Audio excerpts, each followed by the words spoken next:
El Ecuador es uno de los países que se presenta como ejemplo en el marco de lo que son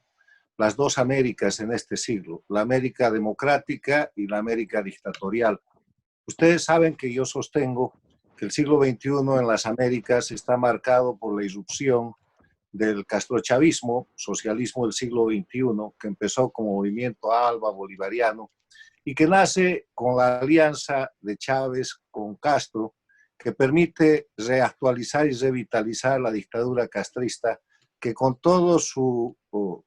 know-how de varias décadas implementa en el siglo XXI esta situación que ha llevado a prácticamente el control de gran parte de América en determinado momento y que ahora se está reduciendo. El Ecuador cayó en ese marco, como la mayoría de los países de América Latina, y lo hizo de la mano de Rafael Correa, el economista que gobernó Ecuador 10 años, cambiándole absolutamente todo el sistema institucional y permitiendo que un gran sociólogo, politólogo y político que forma parte de este foro, el presidente Osvaldo Hurtado, pueda poner en su libro Las dictaduras del siglo XXI, el caso ecuatoriano, el concepto de las dictaduras del socialismo del siglo XXI, de regímenes que se forman a partir de gobiernos que llegan al poder por las urnas, pero que después, mediante sucesivos golpes de Estado, trastocan totalmente el sistema hasta establecer verdaderas dictaduras. Ese sistema se instaló en Venezuela y se mantiene en Nicaragua,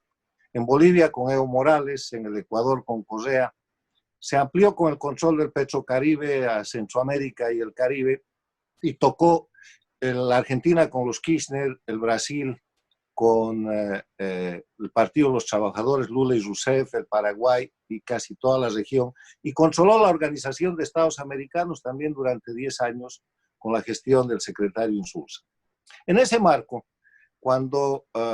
Correa decide llevar un candidato de su manipulación, de su sistema, su delfín, a un proceso electoral, y ese proceso electoral con muchas señales de fraude y de ser una dictadura electoralista, le da el triunfo al actual presidente del Ecuador, Lenín Moreno. Todos veíamos que eso era un gobierno de continuidad dictatorial, o sea, un tercer periodo del castrochavismo, del socialismo del siglo XXI en el Ecuador. Pero, sorpresa, empiezan a producirse hechos políticos que llevan al presidente Lenín Moreno a ubicarse en primer término en una posición de distanciamiento del dueño del poder, Rafael Correa, y después en una situación de confrontación, lo que avisora el inicio de un gobierno de transición en el Ecuador, una transición del sistema de dictadura del socialismo del siglo XXI a un sistema de democracia, cumpliendo con los elementos esenciales de la democracia, que son el respeto a los derechos humanos,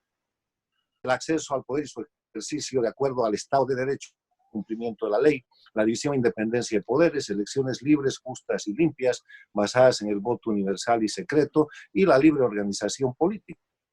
Entonces, un país como el Ecuador empieza a confiar que los exiliados pueden regresar, que la persecución política y la metida de mano en la justicia, la judicialización de la política, de la justicia para perseguir a la política puede cesar, que se puede transparentar el manejo económico del correísmo, por lo menos conociendo la deuda externa y buscando el esclarecimiento de múltiples casos de corrupción, y vemos un gobierno que empieza un proceso de transición interesante porque es el delfín del correísmo, el presidente Lenín Moreno, que se convierte en el hombre de transición hacia la democracia. En ese escenario, la reacción del socialismo del siglo XXI, castrochavismo, que yo califico como una organización criminal transnacional y no como un proceso político, no se deja esperar y vienen las presiones sobre el gobierno del Ecuador. Y vemos el año pasado, en octubre, un golpe de Estado claramente digitado por el castrochavismo, operado por el sistema del Foro de Sao Paulo, aprovechando las debilidades y los inconvenientes internos que además son parte de la herencia que dejan los 10 años del gobierno castrochavista de Rafael Correa, el Ecuador puede superar eso y viene la crisis del coronavirus, la pandemia, esta calamidad universal que somete al Ecuador de nuevo a gravísimas tensiones y que muestran un futuro difícil. Es en ese escenario en el cual la importancia de este foro es considerar varias preguntas que se están haciendo los ecuatorianos y los latinoamericanos, que nos estamos haciendo todos. Es primero, ¿cuánto ha avanzado el proceso de transición del presidente Lenín Moreno? Hay avances importantes. Correa está condenado con una pena de 8 años de cárcel, pero ¿eso le impedirá ser candidato o hará él la fórmula, usará la fórmula del kirchnerismo buscándose un candidato a la presidencia para acomodarse Correa como candidato a la vicepresidencia? Lo que es claro es que en el Ecuador ha salido el dictador, pero no ha salido la dictadura, porque todo el sistema institucional es el que implantó Correa, lo mismo que está pasando hoy día en Bolivia, en un estado de mayor gravedad en Bolivia. El Ecuador tiene que soportar el sistema de jueces, de fiscales, de instituciones, e inclusive de individuos y de poder político concreto, con muchísimo dinero manejado por Correa y por el castrochavismo internacional. Tiene que soportar una campaña transnacional. Encima de eso está la crisis económica, con el sistema del Ecuador dolarizado, que en mi criterio es un beneficio, pero ya lo explicarán los expertos. O sea, estamos frente a la situación de que viene una elección después de un gobierno que ha hecho avances importantes en materia de transición, pero que yo no creo que ha logrado completar la transición. Hay avances importantes en contra del narcoestado que construyó Correa, hay avances importantes en el tema de la lucha contra la corrupción, pero falta muchísimo.